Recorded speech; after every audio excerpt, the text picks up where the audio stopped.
preparing to go live on YouTube. Give me a minute. We will be.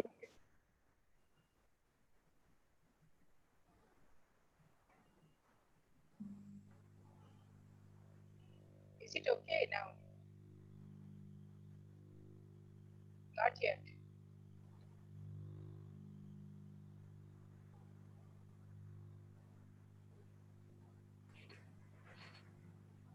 If I try to do something now, it may go against the whole thing. So I don't want to try and take any risk, you know. Yes, ma'am. When Professor Uni is speaking, we are just preparing to go live on YouTube. Give me a minute. We will be.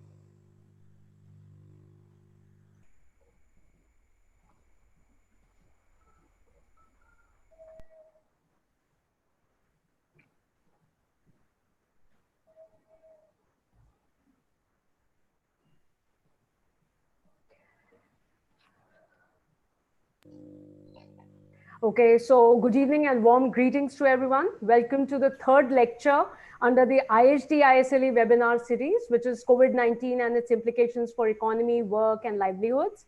I am Priyanka Tyagi, Senior Manager, Program Administration and Communication with IHD.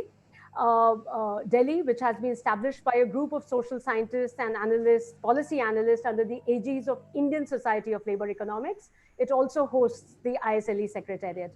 The Institute for Human Development and the Indian Society of Labour Economics are delighted that Professor Jimol Unni, Professor of Economics, Amrit Modi School of Management, Ahmedabad University, will be delivering this lecture titled Impact of COVID-19 Lockdown on the Informal Economy, which is a very pertinent topic in the present times. A very warm welcome to you, ma'am.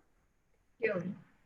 The webinar is being moderated by Professor Indira Hirve. She is Director and Professor of Economics, Center for Development Alternatives, Ahmedabad. A warm welcome to you, Professor Hirve. We are grateful to you for agreeing to moderate this lecture. Now, before I call upon Professor Alakhen Sharma for his introductory remarks, I would just like to say a big thank you to all the participants who have joined in and who are still joining in, and for giving us such an overwhelming response. Our previous lectures also got a very good response. This one has got a very good response. We've had close to 810 registrations as of now, which is increasing. However, we are constrained to only accommodate 500 people in this webinar. We are also going live on YouTube, on the IHD YouTube channel, which is IHD India. And also, I would just like to say that you are most welcome to place your questions 30 minutes into the lecture, which is like first 40 minutes is Professor Uni's lecture, 30 minutes into the lecture through the Q&A tab that you can see on your screens. I would now like to call upon the director of the Institute for Human Development, Professor Alakhen Sharma, who is a known labor and development economist who has worked extensively on employment issues in India. He's also the editor of the Indian Journal of Labour Economics, which is the Society's journal. I request him to commence the proceedings of this webinar with his introductory remarks. Friends, on behalf of Institute for Human Development and Indian Society of Labour Economics, I accord warm welcome to you and thank you for participating in this webinar. As my colleague just told you that this is the third in this series which IHD and ISLE are organizing on COVID-19 and its implications for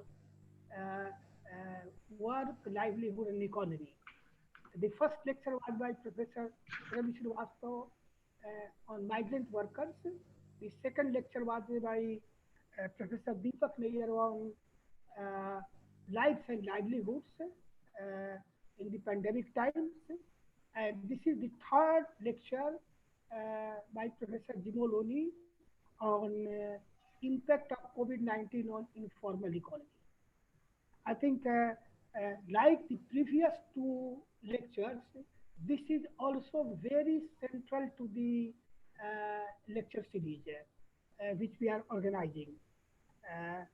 The impact of COVID-19 on informal economy, largely informal economy has been, of course, formal economy is also affected, but very, very big impact has taken place on informal economy, particularly the poor. All the stories about migrants and all that we are seeing and watching on our television sets. These migrants are mostly in the informal economy. Informal workers are roughly about 90% of India's workforce. That is a huge number. And 27-28% of the total workforce are daily wage earners, and more around 50% are self-employed, own account workers. So this is a very huge number, and I'm very happy that Professor Jimoluni, who has worked very extensively on this topic, is speaking on this topic. She will be, as circulated to earlier, she will be covering informal economy, but she will be uh, uh, covering more special emphasis on construction workers, street vendors, domestic workers, and micro enterprises. Many of you, particularly those who are members of the Indian Society of Labor Economics, know Professor Uni's work. She is Professor of Economics and Chair of the Master of Arts in Economics program at the Amrit Modi School of Management, Ahmedabad University. Earlier, she was Director of the Institute of Rural Management, Anand. Uh, she is a PhD in economics as well as MPhil. She was a postdoctoral fellow in the University of Yale. Uh, she has occupied several positions in policy making and high-level policy making bodies. She is currently member of the Standing Committee on Economic Statistics, Ministry of Statistics and Program Implementation, Government of India. Needless to say, she is a very well-known labor economist of the country. She is very closely associated with the Indian Society of Labor Economics also, and she is a member of the editorial advisory board of the journal Indian Journal of Labor Economics. So, thanks, Professor Uni, for agreeing to deliver this lecture. Friends, uh, we have another very eminent economist, Professor Indra Hirve, who will be moderating this lecture. Professor Hirve is director of the Center for Development Alternatives, Ahmedabad, and professor of economics there. Uh, she has also been National Fellow of the Indian Council of Social Science, Indian Council of Social Science Research, ICSR, and she has been very closely associated with Indian Society of Labor Economics. She has been its conference president there. Her work in development economics, particularly development alternatives, uh, employment and labor markets, poverty and human development, development and environment, time user studies, gender and economic development has been widely quoted and noted. She has authored several books on these topics. So I'm very happy that she will be moderating this uh, webinar lecture, and express my deep thanks to her for accepting our invitation. With these words, I will request Professor Hirve to start the proceedings of this lecture. Good evening to everybody. I hope you can hear me. Ma'am, may I request you to wear your headphone other way around? Change, change the side, earphone side, yes. Can you now speak? Is it okay? We can't hear you that properly, but yes, ma'am, please start. Okay, I'll try my best to speak loudly so that you can hear me. So, welcome again to all of you. Today's subject is very interesting, impact of COVID-19 on informal economy. Now, we know that 90% of the workforce is informal, 90 plus I would say, and 80% of the enterprises in India are informal. That means informal economy is highly predominant in our economy, predominant part of our economy. Unfortunately, this part, informal economy, is highly unregulated.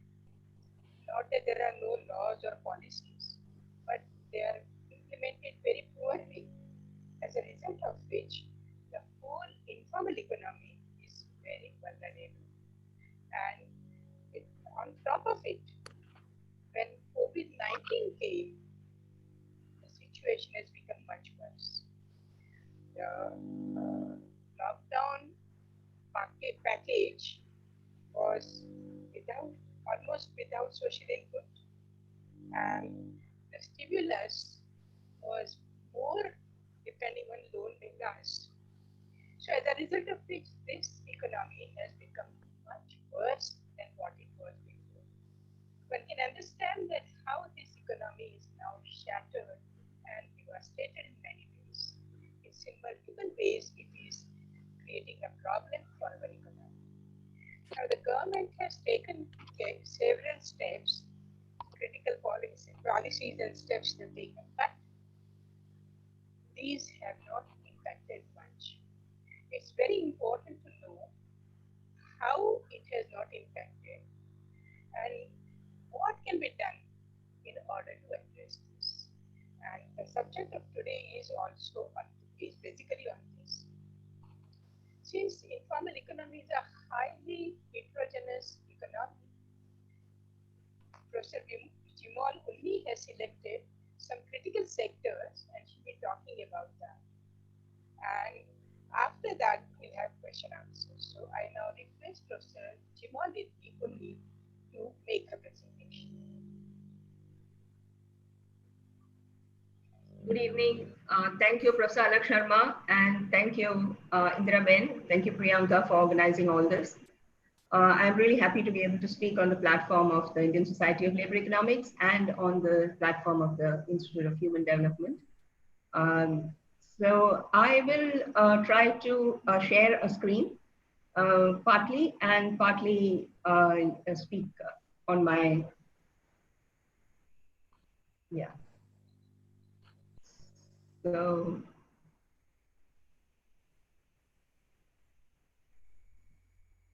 okay, is that visible? Indira Ben? Yeah, it's perfect. Your screen is on it. Yeah. Okay. All right, thank you.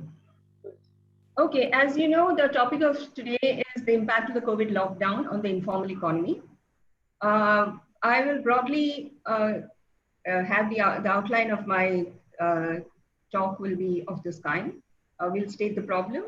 And since the informal economy is huge, it doesn't make much sense to talk about it as a whole. I mean, everyone is talking about it as a whole. So I will sort of focus in on a few segments of the informal economy, the micro enterprises, since informal enterprise is a very, very important component, the construction workers, street vendors, and domestic workers.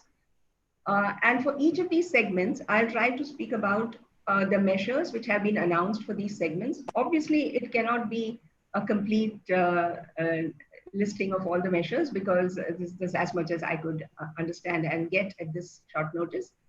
And then briefly discuss how it would impact or not impact the segments that we are talking about. And then finally, what is the possibility of refiguring the livelihoods of the people in these sectors. Now, as you know, informal economy is nothing alone in India. Worldwide, we have the informal economy, and the ILO is in the forefront of estimating the components of the informal economy. The ILO, in its recent policy brief, has said that there are 2 billion workers in the world who are informal, which constitutes 62% of all the workers in the world. And to see a breakup, low-income countries obviously have the highest, about 90% of their workers are informal. In the middle-income countries, it is 67%, and in the high-income countries, it's obviously very low at 18%. Women are more exposed to informality, particularly in the low and lower income countries. If you look at informal enterprises, in the world, 8 out of every 10 enterprise is an informal enterprise. This is strikingly amazing statistics which is coming out from the ILO. What do we mean by informal enterprises? They are generally enterprises which are unregistered, mostly small scale, having generally less than 10 workers. Different countries have different definitions for that. And they have many, they might have many undeclared workers and low skilled workers.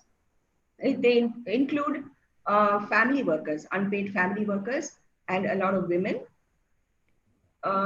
No social security benefits, medical benefits, and safety measures, health and safety measures are minimal in these enterprises. And they have low productivity, low rates of savings and investment, and consequently negligible capital formation, which has an impact on its future growth. So both the informal workers, which is this informal employment, and informal enterprises are vulnerable to economic shock for all these reasons. The COVID-19 was an unexpected shock, and its scale is something that we just can't imagine. The younger people are asking us, have you seen anything like this before? And even a person like me has not seen anything like this before on this global scale. So before we get to the particular segments, I'd like to sort of talk about how large is this segment that we are talking about. So if you look at using the latest periodic labor force survey of the NSO, 2017-18, there is an estimate of the total number of workers, which at some point Himanshu has put out in 2019, of 457 million workers in India. Of these, if we assume that about 90% are informal, then we have 411 million workers who are informal workers in 2017. That's like the entire country. So if I have used this number of 457 million to arrive at, sort of compute the size of these set of workers. So let's go to the construction workers first. So among the construction workers, I have used the National Industrial Classification Code and just taken construction industry as a whole. So 14.5% of the males are in the construction industry. Among the women, 5.3%, which comes to about 12%. And this means that about 56%, 56 million workers are in the construction sector. That is 12% of the entire workforce. And if you look at the street vendors, they apparently are compared to the construction. So a construction after agriculture is one of the largest, as we all know, components of the informal economy. Street vendors are about 1% male, 0.5% female, and that comes to about 36 million workers, or 36 million. Yeah, I think I've got something here. And when it comes to the domestic workers, women, about 3%, but if you look at urban women, then about 9% are informal workers, and we estimate that to be something like 5. So the other one is 3.6. Now, if you look at micro enterprises, since I'd like to focus on micro enterprises, and there are a lot of relief measures for micro enterprises. The latest estimate we have is of the 6th economic census, because the 7th economic census is just supposed to be over in 2019. It's not clear whether it's over and whether it's being analyzed. So in the 6th economic census, it was estimated that there are 58 million enterprises, total enterprises. And out of which, if we want to call micro enterprises, that are really tiny enterprises, not MSME, micro enterprises are known. If we consider own account workers are those that work without hiring any hired labor, mainly on their own or with family labor. This constitutes about 72% of the 6th economic census of 2013, which comes to something like a total of 42 million. That is the majority of these so-called enterprises which the economic census is counting are own account workers. These are really tiny enterprises, and we'll see whether what happens to them in this COVID. So another very interesting statistic that I just have to point out, because I do a lot of work on gender, 36% of all the enterprises, these 58 million enterprises, were working from home, in the sense that they were based in their households or in the farmsteads around them or around the household in tin sheds and so on, which constitutes 21 million workers. So 21 million enterprises. So you can imagine that if this is so large and they are on account and home-based, obviously the scale of their operation is extremely small. So you can imagine how vulnerable these enterprises would be when there is a complete lockdown of the kind that we have been having today. Now, as we all know, the government has announced this really large 20 lakh crore rupees relief package, and they have been, it has been announced in 4 or 5 tranches. There is something out of all the workers that segments that I have chosen, there is something there for MSMEs. We'll have to see whether micro enterprises would gain from it or not, but definitely for MSME, there are a number of packages. So as you see on the screen, one thing is the credit guarantee scheme, an additional 3 lakhs for without fresh collateral for MSMEs and those who are Mudra borrowers, an interest cap on by banks and FIs for 9.2 and NBFCs 14%. Then they have announced specifically for 2 lakh micro enterprises in the food and fisheries industry, a credit-linked subsidy of 10,000 crores for food enterprises and 20,000 for fisheries. There is a fund being set up of 50,000 for availing new equity.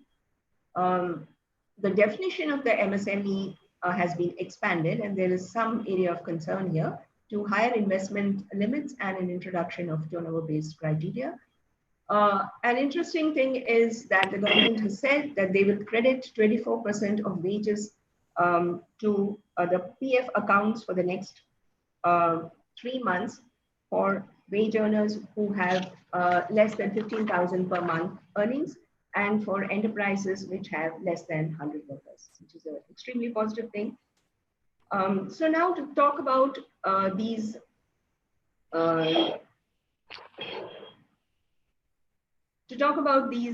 particular relief measures which has been spoken about in the first tranche that was announced by the FM.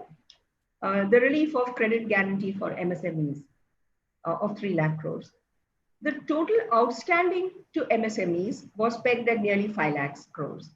And the finance minister announced that the central government and the public sector units would clear these pending dues within 45 days. So you have a total outstanding to MSMEs at 5 lakh crores, and we are giving them a credit guarantee for 3 lakh crores. But there is no, a large part of these pending dues are from larger enterprises. But there is no word as to whether the larger enterprises would be asked or have to pay these small enterprises, MSMEs, for what is due to them. So in times when the economy is on a high growth, as it was for that dream run period that we had till 2008, this is not so much of a concern, because then there is a cash flow and there's money moving in the system, and it takes care of some of this. But when there is a complete lockdown and no production is happening, but the workers are still there who have to be paid, it would help if these dues are repaid. So that's 3 lakh crores. This loan relief was stated to be available to companies which had outstanding loans of 25 crores and an annual turnover of 100 crores. However, when there was this cabinet approval and a clarification came along a couple of days later, then it was said that these loan was for dues pending for up to 60 days prior to February 29th, 2020. This is, I'm sure there must be some mistake here, because it's shocking, because it means that there is zero relief for companies which have been hit by the 2 months lockdown.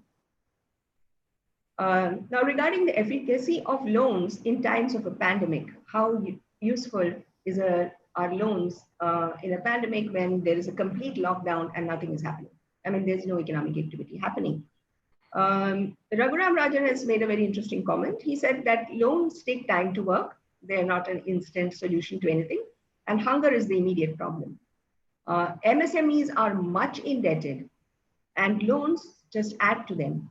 Banks may use, and another concern that he has raised is that banks may use these credit guarantees to bail themselves out and not to lend to these small enterprises.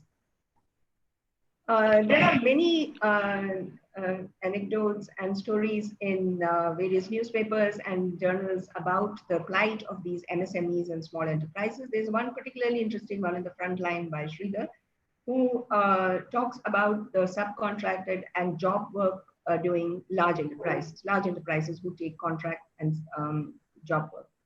But now with this sudden lockdown, there has been a break in this production chain. So our industries, particularly manufacturing industries, as we know, operate through a subcontracting system so that the larger ones subcontract to smaller, the smaller and smaller, and there are various tiers of subcontracting. But when this production chain is broken, he documents where entrepreneurs of such enterprises had to take a loan to make the GST payments. Now, invoices to the large enterprises for supplies made have not been paid. So they have not been paid upfront from the higher up in the chain, but the micro and small enterprises are responsible for paying this tax. That needs to be collected from the client. That really needs to be collected from the client. So in the first round of announcements, there was something with regard to extension of the dates for the payment of various tax obligations of enterprises and people. But is there something there to extend or give concession to the GST payments that these small enterprises have to be made, or at least till the economy is back up on its feet and they're able to get the payments from the larger enterprises? Right. Now, the other thing that I'd like to talk about in this is under the Atmanirbhar Bharat program that we've had, the center has announced this credit-linked subsidy to micro enterprises, as we had, as I had indicated, to micro enterprises, 2 lakh enterprises in fisheries and food. So that was to the tune of 30,000. But in the fine print, it says that 40% of that has to come from the states. So 40% of this amount, which has been said from the center, 30,000 crores, is to be paid by the states. Now, in this time of crisis, when the state is crying hoarse about how they are without funds and requesting funds from the center, how are they going to make these schemes work? So that was the second, that was the third one really on the screen that I had shared. Another one is that a good thing, which I had said earlier, was that the government said that they would pay 24% of the employee and employer share of provident fund into the accounts of the wage workers who are earning less than 15,000 rupees. This is an extremely important thing if it is done and if it is implemented quickly, because not that these people, not that they will get cash in hand, but at least the micro enterprises get a relief in terms of the payment that they have to make to these workers. Now, there was this point about the changing the definition of MSME.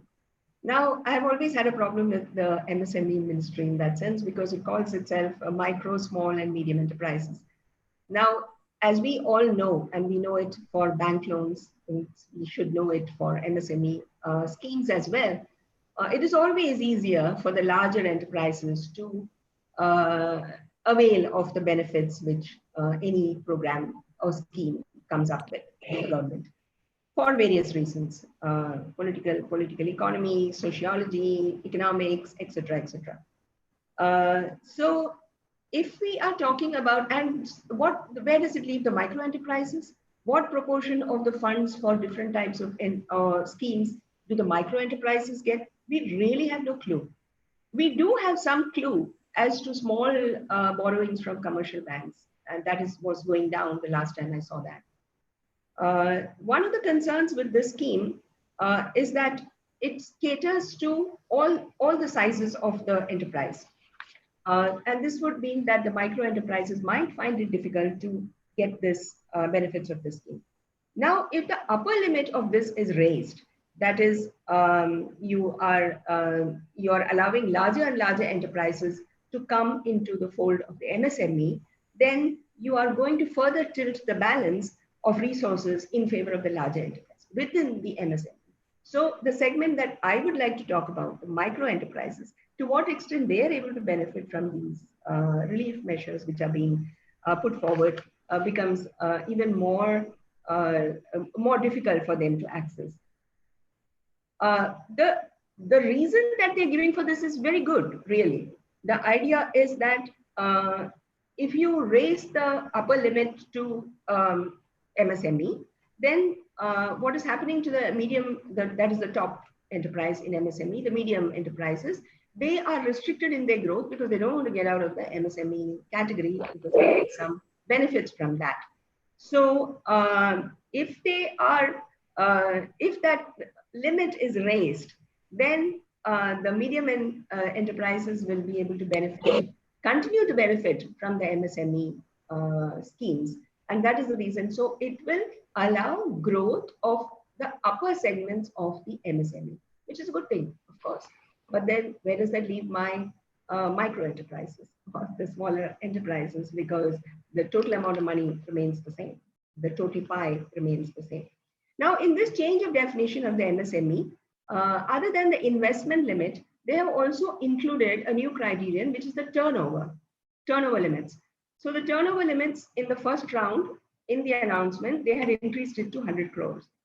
But now there was an announcement actually in today's economic times that they're going to raise it to 200 crores, the turnover limit, to qualify as an MSME, because the industry has been demanding that for the same reason as that I was just explaining, that to allow them to grow. So there are several industries. So one of the federations of small manufacturing enterprises, head of that has said that there are several industries where the investment in the machinery may be small. So if you look at the investment limit, it might very much fall under the MSME category. But if you look at, because they are using very expensive raw materials, the sale price and so on is much higher. So the turnover in rupees would be much higher. And so even though they are, according to them, small enterprises, because their investment is small, the fact that their turnover is very high because of the input components would leave them out of this. So it is important to increase that turnover limit along with the investment limit from what they have suggested, 100 crores to 200 crores. All right. So this is what it is for the MSME. And I think I have pointed out how it might not benefit the micro enterprises, which we just said were like 42 million of them, 72% of the total number of enterprises, not of the MSMEs, and so on, because of the fact that the scales are tilted against them in various ways. Now, with this crisis and the complete lockdown, there is a chance that it has uneven impact on different sectors. So every industry is not going to be similarly affected by the lockdown as every other industry. So in that case, there may be a trigger for some enterprises for a restructuring of the MSME sector to some certain kinds of sectors which are likely to continue, grow, and so on and so forth. So it would be helpful if the MSME would think ahead and create some kind of a roadmap to see, because the formal and informal workers are going to reallocate themselves. The enterprises might be going to reallocate themselves.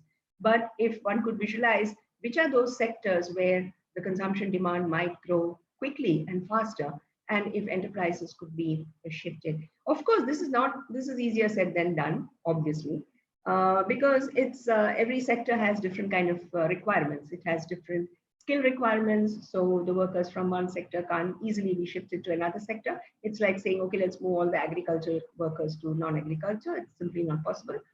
You might also need new technology, and the technologies in different kinds of industries are different, and so on. So that's a difficult proposition.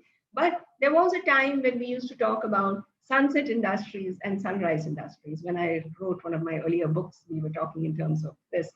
So industries which are going to over time fold up, and industries which are going to be the sunrise industries and growing very fast. Maybe something similar to that might happen after this lockdown, and you'll see certain industries just simply shutting down or contracting in a big way. And then there has to be a visualization of what's going to happen to the micro enterprises as well as the workers. So, and the rest of the, the ILO brief has given a set of the usual kind of requirements if we want this sector to come back up on its feet very quickly. One is like reducing operating costs, waivers or deferred payments for public services like electricity, water, and rent. There's been a lot of talk with regard to rent, but that was with regard to house rent, but rent of facilities, factories, and so on. If some kind of a deferring of these or some kind of concessions for these operating costs are available, then that would help these enterprises to come back faster. Then subsidies in the form of reduced rates for mobile calls and internet access is one of the things that the ILO has suggested. That's very interesting because as we know now with this lockdown, we have found that whoever could move online selling, they have done that. Whoever could move to digital payments has done that. And that we saw also at the time of demonetization, so that now even the small traders have Paytm access and so on and so forth, allow Paytm access and so on and so forth. So if all these large companies that we have, of the telecom companies, if they can think of reduced rates for mobile calls and internet services access, and then of course internet service require some kind of training facilities to enable micro units to experiment with the digital tools. Even in our sector, in my sector, which is the education sector, the university sector, this has been an issue in the sense that our university shifted almost immediately to online courses because we have an urban clientele, and we were already set up for quite a lot of our components online. The only thing that we had to do is that teachers, we had to teach. That's why I got used to the Zoom business, because we've been zooming away to glory in the classes. So so some universities and some colleges have been able to do this fast, and the others, some of them are unable to do it for various reasons. One, that they don't have the infrastructure, or because their clientele doesn't have the wherewithal to take this up. So in that fashion, different sectors could be differentially affected by this whole thing, and mobile and internet access becomes very important. Students were having a huge problem with the amount of money they had to pay up for coming to our classes online. So internet packages and so on is very important. All right, so now we'll move on to the next sector. I'll be brief with the other sectors because we really have less to talk about them. So if I can share my screen again.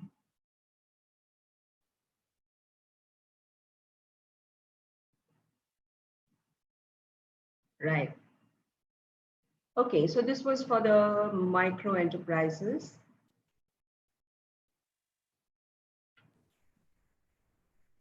Right. So the next segment that I wanted to talk about was the construction workers. And as we saw, the construction workers, we had estimated them to be like 56 million. It's just simply huge. And all this migration that's moving around and which we have been seeing has a lot to do with this. Now,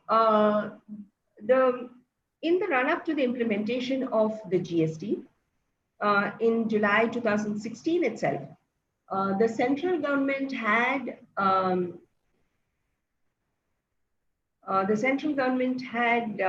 repealed a number of funds and welfare funds and acts I have spoken about this in one of my earlier papers in the Indian Journal of Labor Economics in 2018 on formalization of the informal. And then again in April 2017, the Taxation Law Amendment Bill abolished welfare cesses to many industries, including the BD workers' welfare cess, along with the duty on excise. This was, I guess, in preparation for the GST, implementation of the GST. Now, the only cess, one of the only cesses that I know of, which seems to have survived the culling of these informal welfare funds, is the Building and Construction Workers Welfare Fund, BOCW. And that has now turned out to be a useful device for the government to announce a relief. So they have announced a relief or direct benefit transfer of funds for workers who are registered under this BOCW welfare fund. And then there were two other interesting concessions or whatever to the construction industry as a whole. One was that construction of goods and services, government contracts in construction of goods and services that was stalled due to COVID have been given a 6 months extension in order to comply with the completion of these contracts. And another interesting thing was that a partial bank guarantee to be released by the government for that part where the construction has been completed. So both these things are going to help the construction industry as a whole. And obviously in that process, if they are able to get back on their feet, like I was saying for the micro enterprises, and start operations again, help them to do that, then that will be a huge, huge advantage. Now to go back to the direct benefit transfer of registered workers, this has actually happened. That on the advisory of the center, 18 states have transferred amounts of 1,000 to 5,000 per worker to the bank accounts of registered construction workers from the designated cess fund. So the states have disbursed 2,250 crores as a one-time cash benefit directly into the accounts of around 18 million construction workers in distress. And trade union sources have said that this has happened and that the state's transfer per registered worker has been varying, but so with Delhi has apparently given the highest of 5,000 per worker, Punjab and Kerala had 3,000 per worker, Himachal Pradesh 2,000 per worker, and Odisha had 1,500 per worker. Yes, so yeah. So if I may stop sharing. So now this is obviously the direct benefit transfer to construction workers is real. It has happened and it has definitely helped a number of workers, even though it's a one-time. It's not every month they're not going to get that amount. All right. But the concern here is that when we estimated our number of construction workers, we were estimating it as 56 million. But on September 30th, 2018, it is said that India had 32 million construction workers registered under the Building and Construction Workers Welfare Funds or Act. And that was distributed, of course, unevenly. Uttar Pradesh had the largest of 42 lakhs, but they're a big state. West Bengal, 31 lakhs. Madhya Pradesh had 30 lakhs. Tamil Nadu had registrations of 29 lakhs. Orissa, 22 lakhs, and other states had the rest of it. So 32 million construction workers were registered. Chances are 32 million construction workers got this direct benefit transfer of 1,000 to 5,000 per account, per person. However, when we estimated this as 56 million workers, there is a gap of 26 million construction workers. If the 56 million construction worker is correct, 26 million is very large. Even if I have overestimated, even 10 million construction workers is a large number. So we all know that this act has been finding it difficult to actually register all construction workers or get workers registered. In fact, it's quite a great thing that at least 32 million construction workers have been registered under this act and have been getting some benefits from that. But the construction workers who were not registered due to no fault of their own, it is partly because they are there for short periods of time, they're there for 2 months, 3 months, and then they move to another contractor and so on. There's a lot of movement across construction companies, construction sites, the different kinds of construction labor, and so on and so forth. And so all of them don't get registered, partly the fault of the workers, maybe, but a lot to do with the contractors who are dealing with this, who might not want to register them, and so on and so forth. We know that story. It happens for BD workers, and it happens for many other kinds of workers, including in very large enterprises, which are in the formal sector.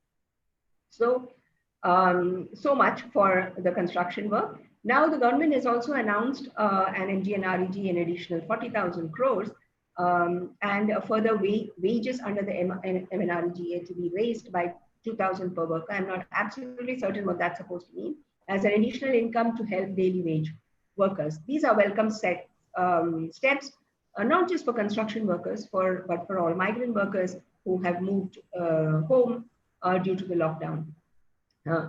Of course, there can be a lot of things that can be said about this. And I was just listening to a webinar of our ISLE where Professor Abhijit Sen was talking. It's just one of the earlier webinars.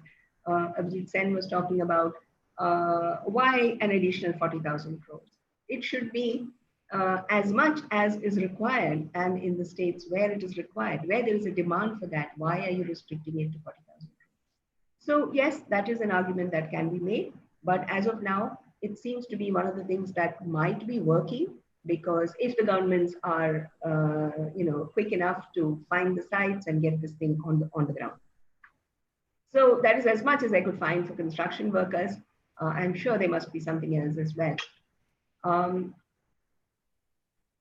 All right. So now to go to our next segment, which is the street vendors. Now, as we go along to the next two components, the street vendors and the domestic workers, you will see that we have more, less and less to say about it. So, most of the informal workers, other than the migrant workers, are not really spoken about in the relief packages. Migrant workers are there. I mean, they're all over the place in the relief packages that are being announced. They are the most visible at this point in time. We never realized that there were such a lot of them. We don't have proper statistics for them. This is one of the questions that somebody has asked already. But they are there, and now they are out there for us to see. So there have been some things that have been, and then there are general things about cash transfers and about PDS and so on and so forth, which impacts all informal workers. But to specifically talk about any this thing, street vendors is one which has been actually spoken about. And they have spoken about in the relief packages. It has, street vendors have found mention. And it has been said that special liquidity scheme to provide 10,000 rupees working capital for each street vendor to benefit up to 50 lakh street vendors. And the allocation is a total of 5,000 crores. This is supposed to help these street vendors to get back on their feet, because working capital is something that they actually need. Because most of these street vendors, many of these street vendors, particularly those who deal with perishable goods, they actually take a loan in the morning and do this thing and repay it in the evening. So they work on working capital, which is moving. So to some extent, this would help them if they are out there. But in the context of street vendors, and there are a few other things which are more generic but could be used by street vendors. One is that the BPL families will get free cylinders, LPG cylinders for 3 months under the Ujjwala scheme. Well, this is actually for cooking at home, but this could be useful for street food vendors who also need to cook and so on and so forth. And we'll come to that, the story of street vendors, food street vendors. And then there's a generic one about Jan Dhan women account holders, where 20,000 such account holders would receive a compensation of 500 per month for the next 3 months. I think this is already being implemented. Obviously, this applies to all women, not just to street vendors. And I'm not quite sure that it can be used for a productive activity, because the consumption needs itself of these informal workers is so large at this point in time, when income is not coming in. Okay, in this context, I'd like to talk about the street vendors. We really have only one scheme that I could find in the relief measures. But even for that, in the context of lockdown, I would like to distinguish between street vendors and sort of consider them into three groups, three categories of street vendors. So the first category of street vendors, I would say, are those who trade in essential commodities. Essential commodities. As of today, essential commodities are fruits and vegetables.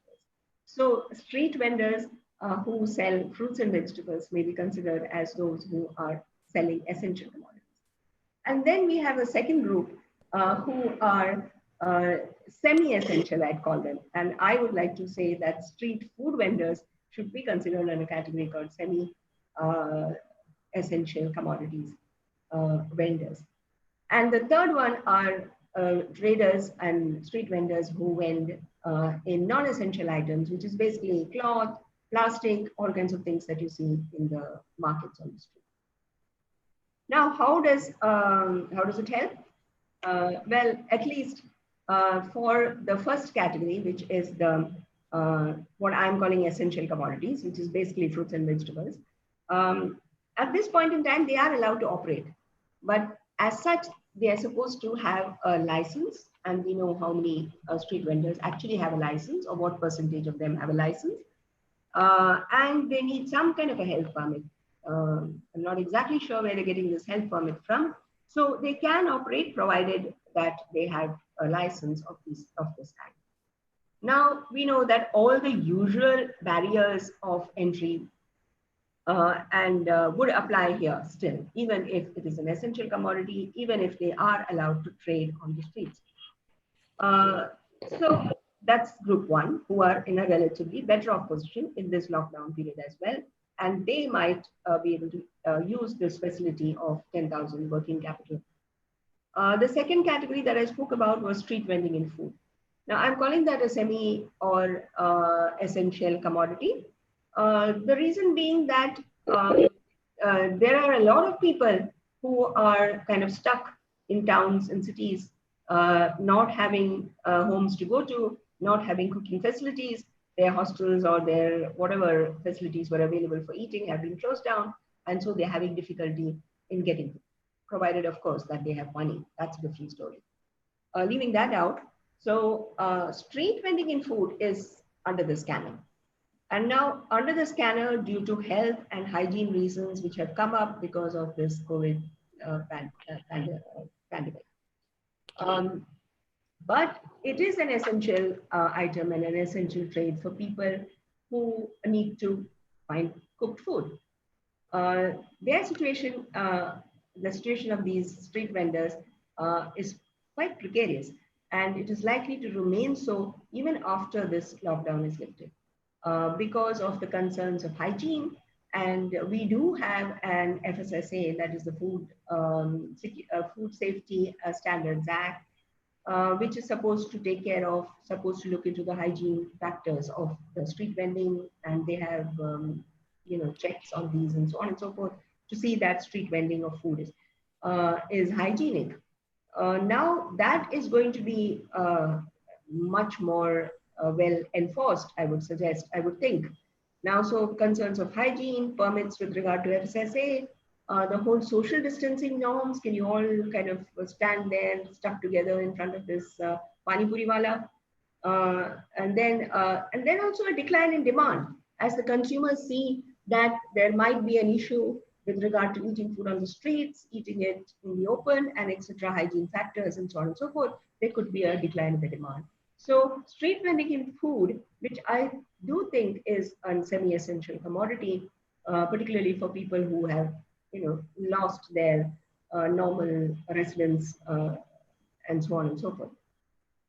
And the third group are the vendors for non-essential items, that is, who sell cloth and other plastic items and locks and whatever it is on the street. Now they are in an even more precarious situation because they are non-essential, and they are hit both on the demand and the supply side.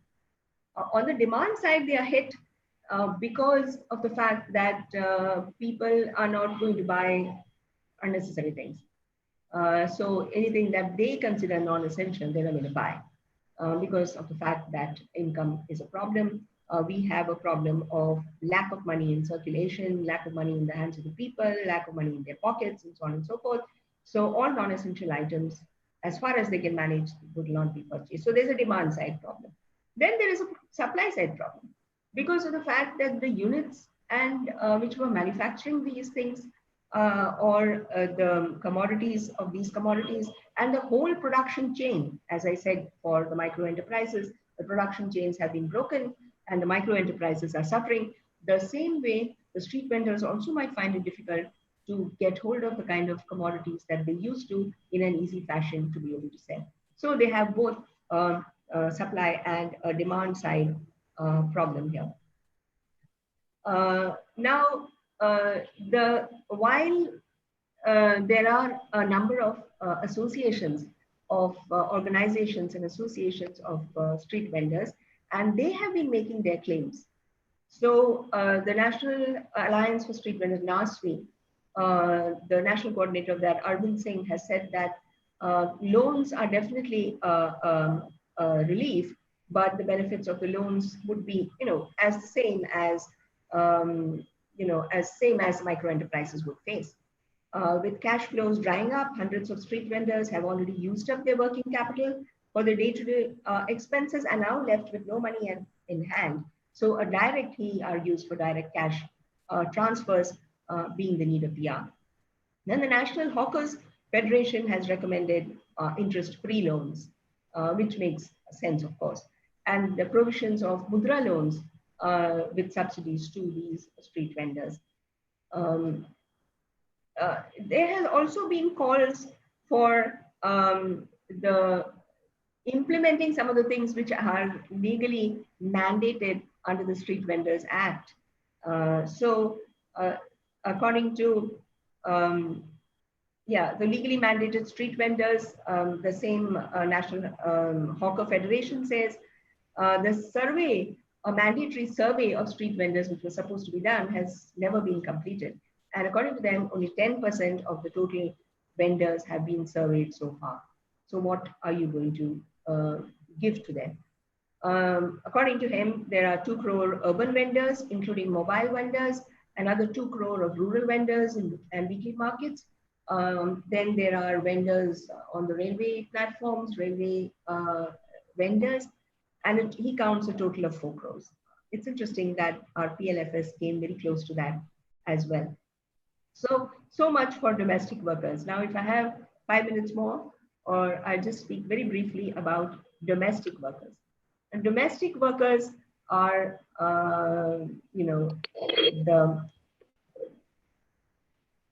the worst off here. I mean, there must be many other groups which are worse off. I mean, which I'm not talking about. But among the domestic workers, they are completely faceless. They're completely voiceless, and that has been clearly shown in the fact that there has been no space for them in all the relief measures, except like if they are migrant workers and if they're getting cash transfers of some kind, or if they're getting food and through the PDS system and so on and so forth, which is a generic measure for all of them. But again, the associations of these domestic workers have been trying to raise their voice for this voiceless set of people. So we have the Rajasthan Mahila Kamgar Union, which has said that the government should put in place a mechanism by which domestic workers would get a basic salary. Now, that has to be worked out how that could be done.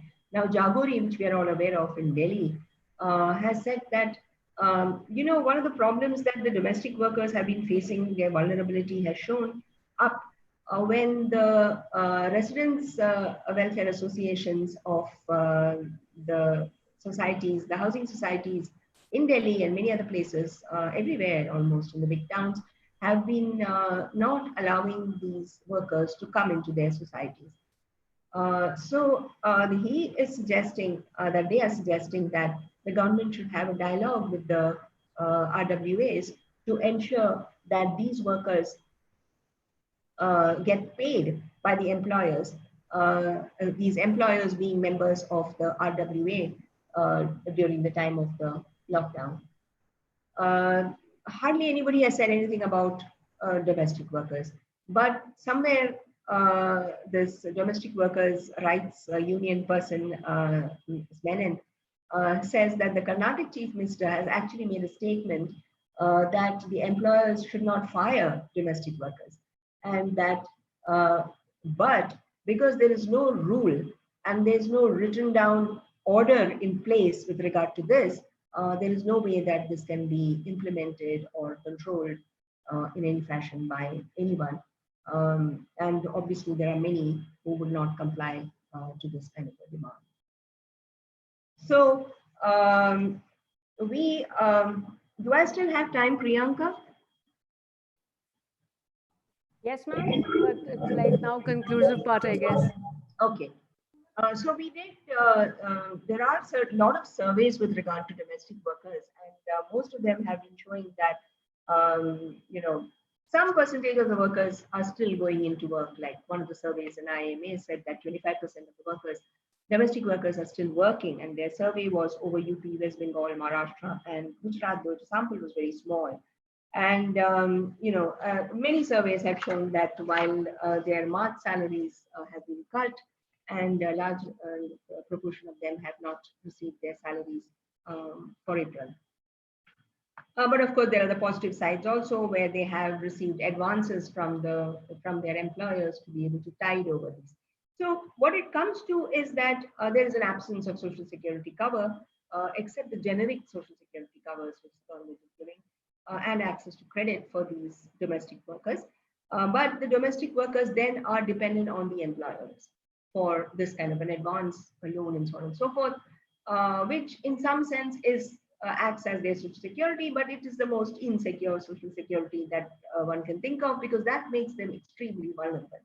It makes them vulnerable to the employer's whims and fancies. And of course, as we all know, there's a lot of reporting of domestic violence, not just against domestic workers, but also to a lot of people who are now forced to stay at home and are unable to earn and contribute to the household. For refiguring livelihoods, domestic workers are really worried that they might not get hired back, and they are considering shifting occupations. But when they consider shifting occupations, what can they do? And how do they do it? So is there some kind of a skill training where they can move into related sectors like you know, cooking in more institutional settings, or care work for older people, or in institutions, and so on and so forth. Okay, so then I'll conclude. This whole business of informal economy is so large that there's no way we can keep on having seminars for the next 3 months and never get there. So I'll just conclude by saying that we're in an unprecedented kind of situation. I think this word unprecedented has probably been Googled the most, is what I heard. So, so far we've been saying that, you know, we are going into a slowdown, we're having a slowdown of growth and so on and so forth. But on May 22nd, the RBI governor very clearly announced that we are going into the range of negative growth. This is kind of a first admission by the government of a slowdown, or of going into recession, negative growth. So in this context, I mean, economic activity is not going to revive so quickly. It's going to take some time for this to revive. What is a possibility? The central trade unions, as you know, have been putting up their demands, and they also had a strike and so on. They had organized and they've been coming together. Maybe one of the good things of this whole thing is that some of these unions are, talking to each other. So central trade unions have demanded that and wages should be paid for the entire lockdown period, and a cash transfer of 7,500 to non-income tax paying households, including the unorganized labor force, for at least 3 months. And finally, we have many lessons from this lockdown. But it's not necessarily related to the informal economy alone, but I must say that one of the lessons is of this pandemic is the need for a public health system.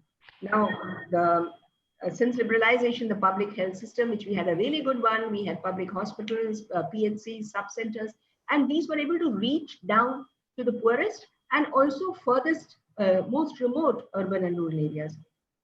That has somehow been whittled down, and the amount of money that goes into public health has deteriorated over time, and we have been privatization in a big way.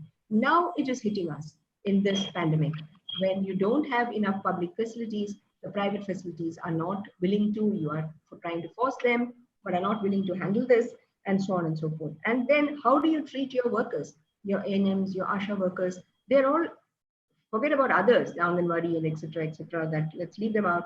In the health sector itself, you treat all these people as para workers, and then you pay them ridiculous salaries or stipends. No, not a decent remuneration, definitely not a decent work in that sense.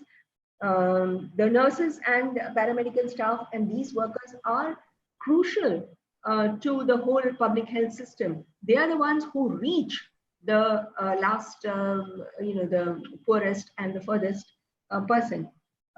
But in the whole system where we are encouraging the private sector health systems, and we are encouraging this insurance-based system, this system has failed us miserably in this time of crisis. So other than all the other things that one needs to do for the informal economy, strengthening the public health system may be one of the lessons that we should learn in this pandemic. Thank you all very much. And I hope that I have made some points which is of interest and relevance to all of you. Thank you very much. And I think I give over to Priyanka. Okay, I stop sharing the screen. Yes, yes. Professor Hirve, if you can please come in. I hope things are better now.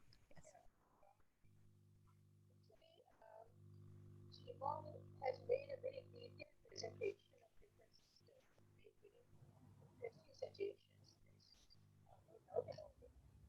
but there are some questions which are arising. I'm not talking about my questions right now, but what I would like to refer to is that one thing is that after COVID, when the economy is reopening, at that time, new things have come up and which are putting a huge challenge on informal economy and informal workers and enterprises. So have you, for example, labor laws, what do you have to say about that? Another question which has come up in a very big way is about new definition of MSMEs. The definition is now going for turnover, but if you go for turnover, is there any chance that traders will claim the benefits of MSMEs if they will have a larger turnover and they go take advantage of that? One more question is that, there are 2-3 questions on this, and that is about data sources.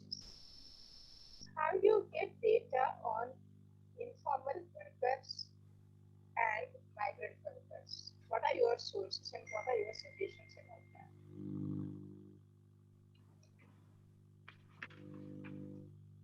So I go with 3 questions and then... You want me to answer? I got your question about the data. It's my favorite question. Yeah, exactly. That's what I thought. And it's my favorite question, and that's the reason also why I am on maybe the reason why I am on this Standing Committee on Economic Statistics. Okay, now on informal economy statistics, I would say that since 10 years ago or 15 years ago, we didn't have good statistics on the informal economy. But the ILO has been placing a lot of emphasis on the collection of informal sector statistics and also training statistical officers of various countries across the world to collect statistics on the informal sector and informal employment. So we all know that there are these 2 definitions. I can't spend time on that now, informal sector and informal employment. And over time, this has been, when you discover that you have a sector definition, which is only talking about enterprises, missing out a lot of workers, then they came out in 2003 or so with the informal employment definition. Now, in the 99-2000 NSSO data, we had done a very large survey just before that on informal survey of informal workers in MP. And we had introduced a series of questions using the ILO's directions and this was done in collaboration with SEWA. I had taken a year off and worked with SEWA to do this. And the questions that we put together in order to be able to identify informal sector and informal workers was included by some kind of a stroke of luck in the National Sample Survey Employment Unemployment round of 99-2000. And with those questions which were added, including extra questions with regard to place of work and so on, that's how we know how many street vendors are there. Of course, I got this one from the one that I just showed from the occupational classifications, but you can then, you can do a lot of cross tabulation as to who are these people who are working on the street and so on and so forth. So a series of questions have been added so that we actually can estimate informal sector employment and informal sector employment and informal employment using the National Sample Survey data. And now the periodic labor force survey. We have not lost all the questions in the periodic labor force survey when it changed from the employment unemployment survey to the. So to say that we don't have a definition of informal sector, informal employment, to say that we don't have statistics, we can't collect them is not true. We can. Of course, any sample survey is a sample survey, and the National Sample Survey is the best as far as I know, because I will always back for the National Sample Survey organization, since I worked with them for years. My whole PhD thesis and all my work after that is dependent on the data collected by the NSO. I think that we do have good. Now, when it comes to migrants, that's something where we are in a very sad state of affairs. Because as such, migration data, there are many definitions of migration. Is it your place of birth? Is it for this period, that period, etc., etc.? Is it seasonal? Is it perennial? And so on and so forth. But the census is the one that actually collects it. But unfortunately, the census only collects once in 10 years. So it's not just the best thing. Then the National Sample Survey also has questions on, we have migration surveys, but the migration surveys are not as frequent as even the employment unemployment surveys. The employment unemployment surveys were every 5 years, but now with the new scheme of the periodic labor force surveys, we're going to have it every year. In fact, for urban employment, we are going to have it, it's a periodic labor force, so you're going to have 4 rounds of it, and we're going to get estimates of 4 sub-rounds of the year. In a year, we'll get 4 estimates of employment, so you'll be able to see some kind of a change. So government data on migration is an issue. I mean, I saw a number of questions on that as to how can we estimate the migrant labor? Do we have any estimate of that? So a lot of this is based on what we have as of now.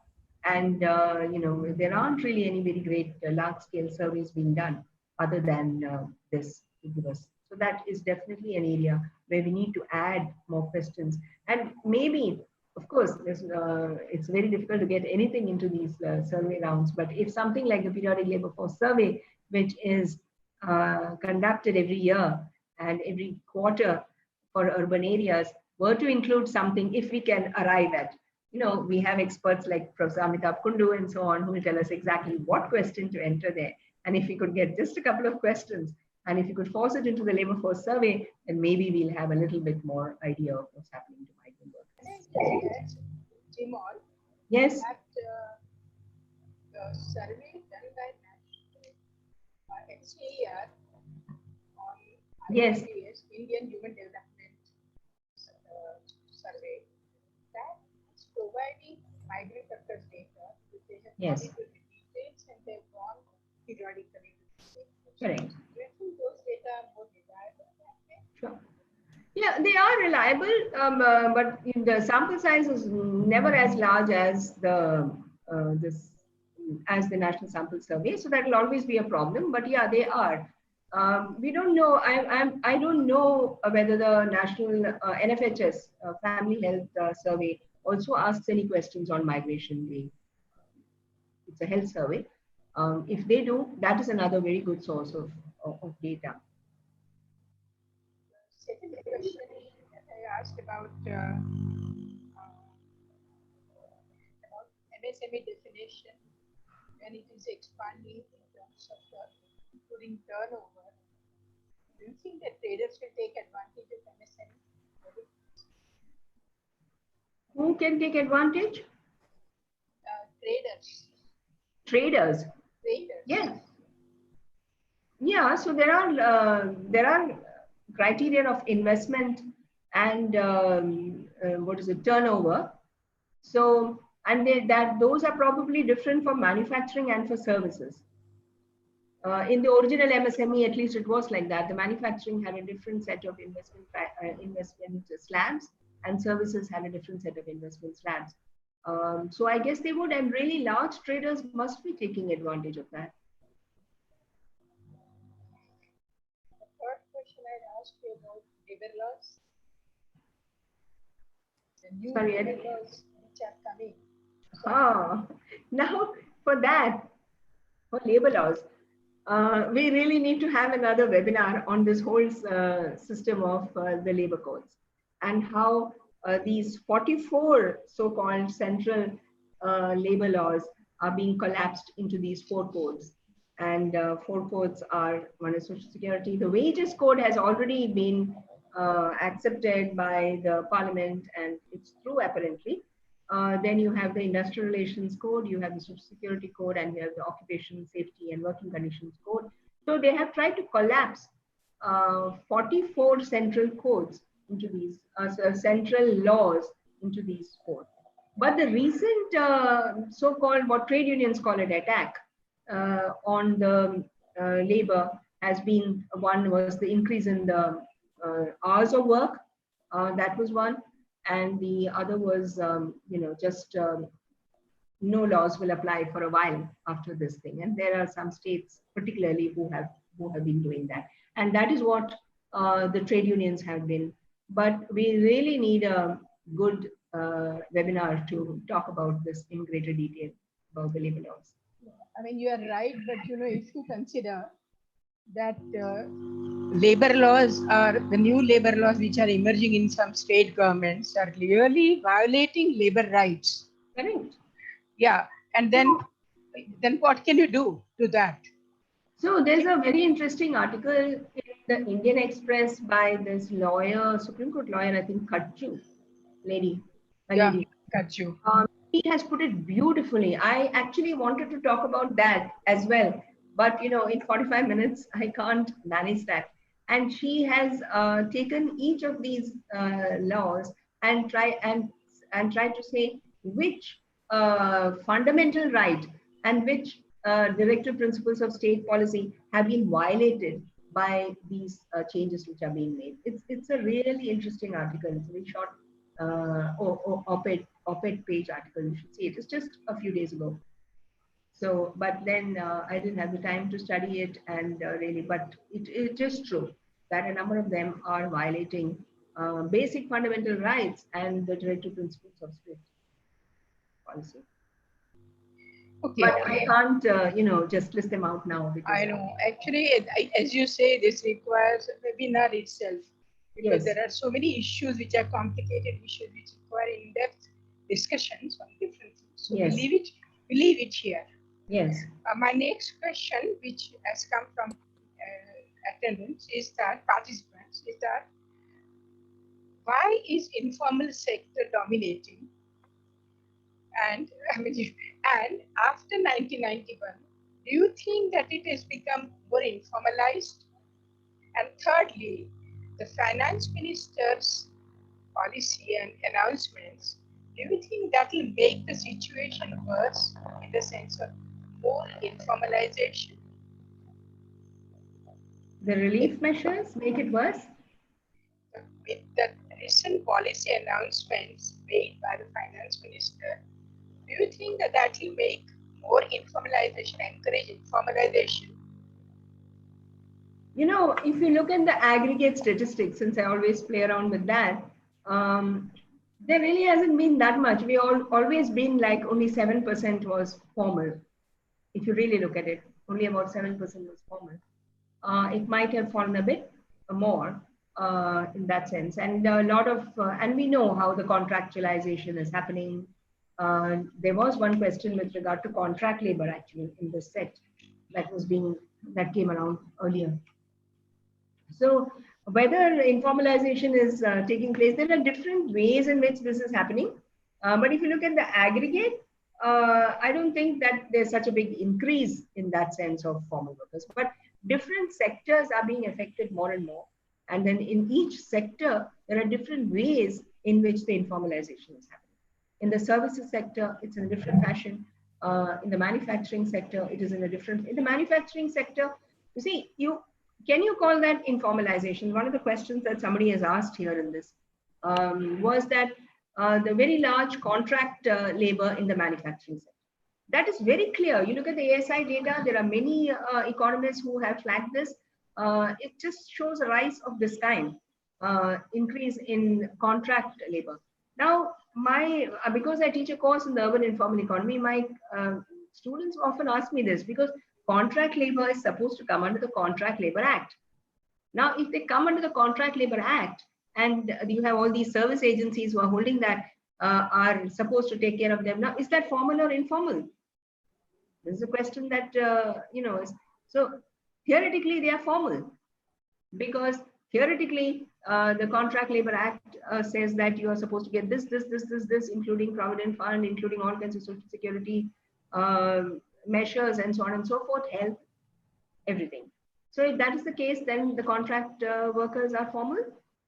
So then it's a question of, degree of informality.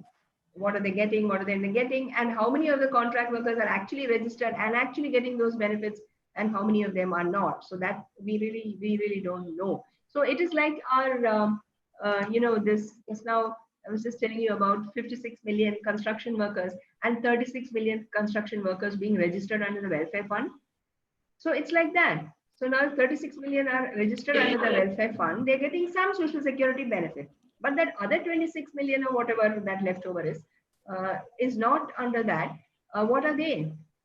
And what is the first set, which is getting something under that? So those kind of changes are taking place with regard to in different sectors and in different segments of the workforce. And I can keep on giving examples of the kind of informalization which is happening in the various sectors. So it is true in that sense that informalization, it is the nature of the contract. It is the nature of the arrangements that are changing rather than the absolute number of them. One more question, and that is regarding health. Right now, general health budget of the Government of India and state governments has declined in the sense that ASHA worker is doing COVID work and the health department, which is not very strong, is involved in COVID work, COVID-19 work, and as a result of which immunization has declined, services to pregnant women has declined, and overall performance of health services, which used to be there, has also declined. In addition to that, we have this additional burden of COVID. When these people go back and many of them are infected by the disease, they will again require health services. So, do you think that unless we raise the health budget, you'll be able to get health services even at the level which was there before COVID? So this is why, even though it is not part of my brief for this particular webinar with regard to informal economy, I did say right in the end that if you ask me what is this one big lesson that we have learned, is the fact that we have whittled down our public health systems. So all this thing that you're saying about the budgets of state and government being too small for health, which is true, and that is how it is. The government hospitals, which were excellent, any of us could have gone into them. When I was in college, we used to actually go into these government health facilities. But now you think 10 times about going into them because of the way they have deteriorated over time, and you don't get the, you don't get the services, etc. But at the same time, if you're really ill and it's not absolutely clear what you're ill about, it's better that you go into a civil hospital. It is still the best in the sense that it has every kind of doctor there. Of course, this is only a few. Ahmedabad will have one, maybe two. Delhi will have a few. And they're public health, civil hospital. The civil hospital is still the best in terms of the kind of range of doctors that they have, and the range of equipment that they have in every field. So if you're a complicated case, don't go to a heart specialist. You go into the general hospital, because that is where the, so if your heart, it's not just the heart. Something else also might be wrong with you. So if that something else is also wrong with you, the civil hospital will have a solution, or AIMS will have a solution, not a private hospital. So we really need to, and that is one point. But my point is that the PHCs and the public health centers, the sub-centers, which is such a fantastic, almost like a chain that we had set up to reach the last man, the poorest person, that has deteriorated. Now we just have stories about, the sub-center is always closed. Okay, and then the NGOs are setting them up. Why the hell are the NGOs setting them up? Put pressure on the government to set up the sub-center, right? So that is where the budgets are being cut. And you don't have, you don't have bed, you don't have hospital. If you have bed, you don't have nurse. If you have nurse, you don't have medicine. And you definitely don't have a doctor in the sub-center. So it is true that budgets are not sufficient considering the way our populations are growing. And now it has hit us. Now when the pandemic happened, when you really needed that public health facility, it's not there because you whittled it down. Yeah, but do you think that so far people have been arguing and asking government to raise health budget from 1% to at least 4, 5, 6%. 6% would be the ideal, of course. Do you think they haven't done it so far? Do you think they will do it now, and why? Definitely not 6%. Okay. Okay, how much? 2%, 3%? I have no idea. And if they raise it, even they double it. I think even if they double whatever it is today, if they double it, even that will make some sense. And there's no, and same thing for education. Finally, the question is this: that they haven't done many things, and what they have done, government has done in terms of policies and programs, has not really helped informal workers. So we have to reverse the whole thing. And what force do we have to reverse the whole thing? Because we are all scattered. NGOs are doing some work, trade unions are doing some work is there, by academics, some work is done by there. How is it going to change? And this is a very critical question. Because if we are going in the reverse direction, and if you want to bring the whole thing on the track, and this is an opportunity, so to say, how will you pick up the opportunity? How do you think that this opportunity will be picked up by the country? If I knew that answer, I would have been somebody else. Because I agree. It's a difficult answer, but this is the real question. Yes. Yeah. How do we go back? That is one thing. And finally, if there is any time. Yes. May I please come in, ma'am? We are already 2 minutes ahead of the time. Okay. If you could please move towards the concluding remarks. Yeah, okay. So my concluding remarks are, of course, we had a very interesting discussion in different sectors, and there were very innovative ideas in MSME and also in other sectors. And you have given a very important, understood the intricacies of what is happening in these sectors, these areas. I mean, it's very interesting. But the question remains as to how do we get over this. And I think as academicians or as citizens of India, what we are looking for is how do we overcome these constraints and taking this opportunity. Is it possible for us to pick up this opportunity to move ahead in a way that we are able to take care of the interest of workers or the poor people are the weaker sections? That is the answer, and we have not been able to give the answer. Correct. Yes, so thank you so much, Professor Onni, for such an engaging lecture, and also Professor Hirve, in spite of all the technical problems we had.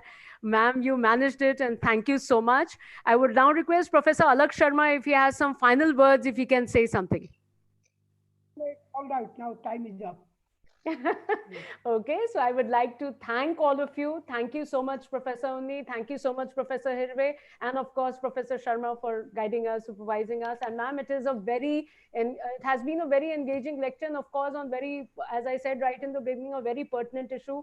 A segment of the workforce which is the most affected due to this lockdown. So thank you very much. For people like me, it is very informative. We've had a huge engagement from people.